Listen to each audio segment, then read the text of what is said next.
Hello, everyone. I'm Jeffrey Holmes, and I will be defining and discussing leadership and discussing topics on if leadership is earned or are we born with it, and then discuss each type of position and personal power and provide an example. Okay, so there are a few definitions of leadership. I think we discussed this in last week's reading as well. It's basically a process where by an individual influences a group of people to achieve a common goal. Okay. Another definition, it's the process of inspiring others to work on a particular task or to accomplish a certain important task. So you see, and there are so many different definitions. There's one, if I can recollect, from a book by Miles Monroe called The Spirit of Leadership. And I shortened the definition. It's leadership is influence through inspiration. And that sticks with me because many people see leadership as simply just influence. John Maxwell, I think, leadership expert, he basically shortened leadership as influence, your ability to influence others. But I like that Miles added the influence through inspiration as opposed to influence through manipulation or influence through coercion. It's the inspiration and it's ignited by a passion, okay, that you have, okay. And so the history of leadership has kind of formed what leadership is today. Before, in the 30s or 40s, I believe Professor August talked about how leadership was more autocratic leadership. And funny enough, an example of that would be in auto factories. Hey, get out there and you do what I say. And it was physical labor. So it's more, it's more cut and dry. Do this, do this, do this, then do that. That's all there is to it, right? So it's do what the boss says, okay? And so as time passed on in the 50s or 60s, the scope of what leadership was changed a little bit. And then all the way up into the 70s, it got to a point of a concept that Robert Greenleaf inspired, which was more of servant leadership, empathetic, empathy, using empathy in leadership, which swung the pendulum toward we want to serve the people that we lead. We're not trying to be just bosses, people who are leading by our title, but we are leading by being positive examples. We're leading by serving the needs of others.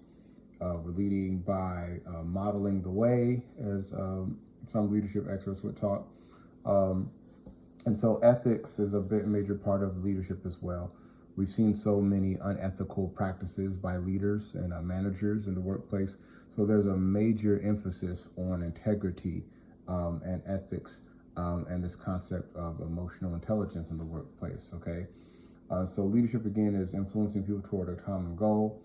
Now, the other question, are leadership traits, are people born with it? This goes back to what we were saying before, that there was a time in the last 100 years or so where people were believed to be innate leaders. They were thought to be, they just had it, they just have the leadership trait, okay, which was trait-based leadership. But now we're starting to see through the leadership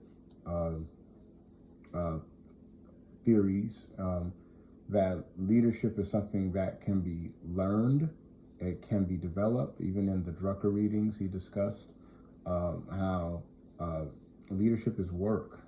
You have to work at it, and people of various personalities, from Dwight Eisenhower as a leader to Winston Churchill, all these people had different approaches. They all were not charismatic. They all didn't have the same look. They didn't have the same personality. So leadership is not just based on trait and personality. It is an idea and a concept that can be learned, and it has a lot to do with the integrity of the leader and the ability to inspire other people through effective leadership. And so I have a leadership, in my previous course on leadership, I created a leadership brand that was based on authentic servant leadership. So I synthesize what Greenleaf had and the concept of authentic leadership. And in a nutshell, it's the ability to not lead by my title, but lead by my example, my passion, and by being a person that people look up to, practicing what I preach, so to speak, right? Everything that I'm asking them to do, I have shown that I'm willing to do it and show them the way, and then empower them and delegate to them so they can also be fellow leaders. So leadership and management, okay, was a question raised, which one is more important? I believe leadership is extremely important.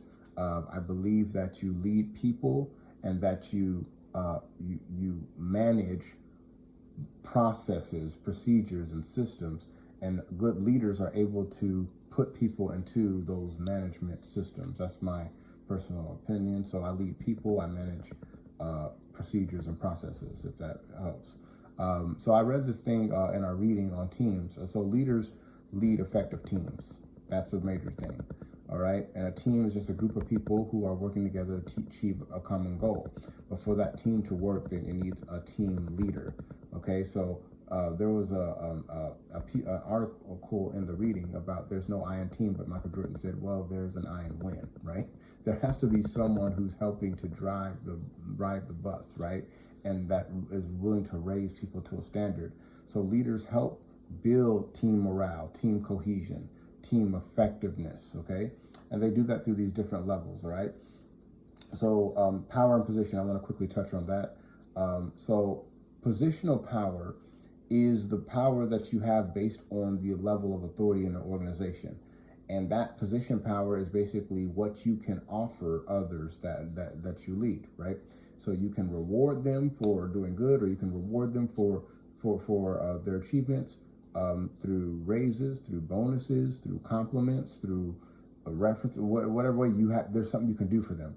You can do it through coercion, which is mostly through inspiring them to do better through punishment or reinforcement or reprimanding them, and legitimacy. Hey, I'm the boss, so you listen to me. Position power is more manager, okay? Personal power is where the leadership side comes into me. It's expertise, right? You're the leader because you clearly know some things that I need to know. So you're somewhat of a teacher. You're an expert, right, in your field. The relationships, your ability to, and this is where emotional intelligence comes on. You work well with people, and then reference. Okay, it's so personal power is about how you're viewed, and that's true leadership. Positional power is I have to listen to them because of the boss. A good leader knows how to merge the two. Okay, thanks.